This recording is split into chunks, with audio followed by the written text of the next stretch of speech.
Coworking used to be one of the fastest growing sectors within commercial real estate. But ever since the COVID-19 pandemic struck, coworking and the commercial real estate industry has been struggling. We opened Waltham Works in the midst of this chaos and crisis. And in this video, I'm going to share with you the 3 biggest challenges we've had since opening in August 2020.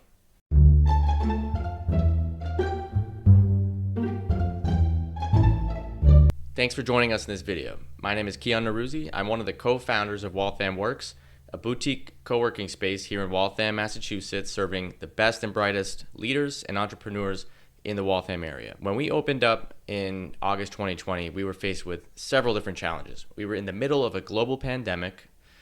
The office space industry was not doing great. Co-working was on the decline. And in March, when we decided to launch or build the company, we weren't sure whether or not we should continue, given that in the middle of our renovations is when the pandemic struck. As we opened in August 2020, we're presented with many different challenges. The 3 biggest challenges were probably having to do with the launch, with early issues in just onboarding new clients and working out the kinks, and then finally our growth. This is one of the most challenging times in this industry, as I said, and we didn't know how we were going to perform. So the first challenge was launch. We were renovating the space, and that was probably the hardest thing about the launch. We were trying to balance when we would launch with when we could finish the space in a realistic timeline. So there was so many times where we would have a painter scheduled to come in that they canceled, or we had our plumber trying to plumb the kitchen. And as that became more complex and delays kept happening, it pushed our timeline back. So that wouldn't be so much of an issue if we weren't also trying to get people to join our co-working space in this renovation period. Some other challenges we had in the launch were getting our vendors. So the tricky part here is that if you start your Wi-Fi connection too early, that's an expense that you might not have to be paying. So there's $500 right there going to high-speed internet. Another $500 potentially going to your cleaning services, which if no one's in the space, you don't really need to have anyone cleaning it.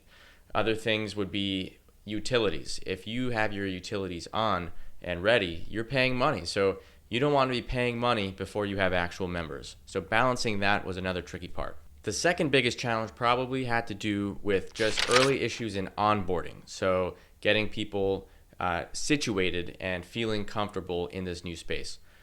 When you launch, you might have early customers, but if those customers aren't happy, then you might as well have not opened in the first place. So our primary goal was making sure that our first customers and members felt amazing at the space. They were productive, and that kind of was not really the case for a few days. There were times where our Wi-Fi shut down. We had a new connection, it wasn't working. That was a huge problem because if you're coming to a co-working space, you need to have a Wi-Fi connection. So if you don't have a proper connection, you're out of here. No matter what you signed a 6-month contract, if we're not fulfilling your needs and that's in the contract, you're out. These are the things during this time period you need to make sure that you're on call, you're ready to go, you're either at the space or up early in the morning in case you have these kind of issues. And obviously, throughout this entire process, we've been worried about COVID-19. So when we had 1 or 2 people in the space, it wasn't that much of a concern because we could socially distance without any issues at all. But as we started scaling up, we had to really make sure we had very clear guidelines, signs up about social distancing, mask wearing, making sure we had our nightly cleaning, that the service was washing and wiping down any surfaces, any handles, doorknobs, anything like that. The third issue would have to be in growth. So, about 2-3 months in, we had our base membership, probably 5 to 8 members, and that's really good. But this is a business and we have fixed costs such as rent, utilities, Wi-Fi, all these things, and we need to be making a profit at the end of the day. Our full capacity probably is about 42 members, and so we're looking to hit that 50% mark within 6 months. So at about 3 months, we had maybe 25% of our capacity. That has a lot to do with, number one, making sure your existing members are absolutely happy, because those are ultimately going to be your bread and butter. If you keep your members happy, nothing will go wrong. But in addition to that, you have to find new members. So what this meant for us was refining our marketing strategy. So we, at the beginning, had no social media, no Instagram, nothing on LinkedIn, and very few people knew about us. It's amazing how many people can come and learn about your space for free. So those are the free ones, but you can't really rely on that. You will have to invest some into paid marketing, which for us has been Google advertising. It can be overlooked, but simply having a Google business page that is really, really good. So you got professional pictures on there.